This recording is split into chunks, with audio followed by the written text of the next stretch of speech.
O tema que me foi ofertado, aliás, não foi ofertado, mas foi de comum acordo, assim, combinado com a Marina, diz respeito às questões ainda muito complexas e não solucionadas sobre o dolo eventual, ou a sua relação com a culpa consciente e a sua estruturação dentro da teoria do crime. Portanto, o dolo eventual é ainda um dos problemas candentes do direito penal. Bem, hoje há uma tendência na doutrina penal e na jurisprudência, principalmente na jurisprudência, de se confundir entre dolo e culpa.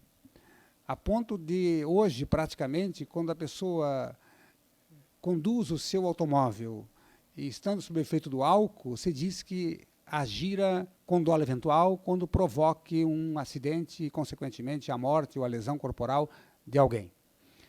Por outro lado, também se diz que quando alguém disputa uma corrida por mera emulação nas ruas de uma cidade, cometerá o crime doloso de homicídio, se ocorrer a morte, ou doloso de lesão corporal, se ocorrer uma lesão corporal. Vê-se, portanto, que essas duas questões, a questão da produção do resultado através de uma infração à norma de cuidado, que seria dirigir em excesso de velocidade num caso, e dirigir também sob o efeito do álcool embriagado no outro caso, gerariam já uma presunção de dolo, porque, consequentemente, quase que todos os promotores de justiça entendem que, nessas situações, se caracteriza o dolo eventual e não a culpa consciente.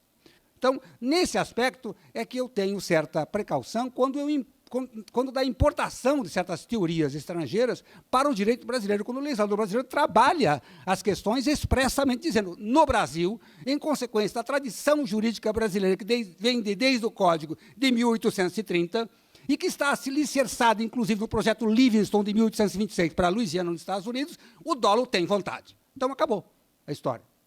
No Brasil, é tole turquestro, consequentemente, o dolo é consubstanciado na expressão da vontade. Bom, como dizia o Zaffaroni invocava uma questão muito interessante, perguntavam para ele se as suas ideias não eram muito políticas. Dizia assim, bom, mas a política e o direito penal estão tão enraizados um no outro que é difícil distinguir uma coisa da outra. Então, nessa ideia, eu digo que é impossível mesmo distinguir a culpa consciente do dolo eventual, nós temos apenas referências acidentais nessa discussão. Muito obrigado.